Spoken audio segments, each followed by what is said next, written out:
இன்னைக்கு வீடியோல விநாயகர் சதுர்த்திக்கு பால் கொழுக்கட்டை எப்படி செய்யறதுன்னு பார்க்கலாம். பாத்திரத்துல 3/4 கப் அளவுக்கு தண்ணி ஊத்தி 1 டேபிள் ஸ்பூன் அளவுக்கு நெய் ஊத்தி 2 டேபிள் ஸ்பூன் அளவுக்கு சக்கரை போட்டு இதெல்லாம் நல்லா கலந்து விட்டு ஒரு கொதி வரட்டும். அடுப்பை சிம்ல வச்சுட்டு 1 கப் அளவுக்கு ஆவி காட்டி வச்சிருக்க அரிசி மாவை இதுல போட்டு கலந்து விட்டுறலாம்.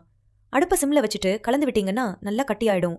அதுக்கப்புறமா இதை ஒரு பாத்திரத்துல மாமாத்தி நல்லா ஆற வச்சிருவோம். நல்லா ஆறுனதுக்கு அப்புறமா இதை நல்லா பிசைஞ்சு சின்ன சின்ன உருண்டையா இது போல போட்டுருங்க. ஒரு பாத்திரத்துல 3 கப் அளவுக்கு பால் எடுத்துக்கோங்க. தனியா ஒரு பவுல்ல 1/4 கப் அளவுக்கு பால் எடுத்து அதுல 2 டேபிள் ஸ்பூன் அளவுக்கு அரிசி மாவை போட்டு நல்லா கரைச்சு வச்சிருங்க. இப்போ பால் நல்லா ஒரு கொதி வரட்டும். கொழுக்கட்டை உருட்டியாச்சு, ரெடியா இருக்கு. இப்போ பால் கொதி வந்துருச்சு. இந்த கொழுக்கட்டையை போட்டுட்டு அப்படியே கொஞ்ச நேரத்துக்கு வைங்க. 2 நிமிஷம் வேகட்டும். நல்லா ஒரு கொதி வந்ததுக்கு அப்புறமா 2 நிமிஷம் கழிச்சு இதை லைட்டா கலந்துருங்க. எந்த கப்ல பால் எடுத்தோமோ அதே கப்ல 1 கப் அளவுக்கு சக்கரை போட்டு இதை மிக்ஸ் பண்ணிடலாம். இப்போ பால் கொழுக்கட்டை கொஞ்சம் தண்ணியா தான் இருக்கும். பால்ல கரைச்சு வச்சிருக்க அரிசி மாவை இதுல ஊத்திட்டு நல்லா அடுப்பை மீடியம் ஃப்ளேம்ல வச்சு ஒரு கொதி வரட்டும். இந்த ஸ்டேஜ்ல இது கூடவே 1/2 டீஸ்பூன் அளவுக்கு ஏலக்காய் பொடியை போட்டு நல்லா கலந்து விட்டுறலாம். இதை நல்லா 5 நிமிஷம் கொதிக்க வச்சீங்கன்னா போதும்.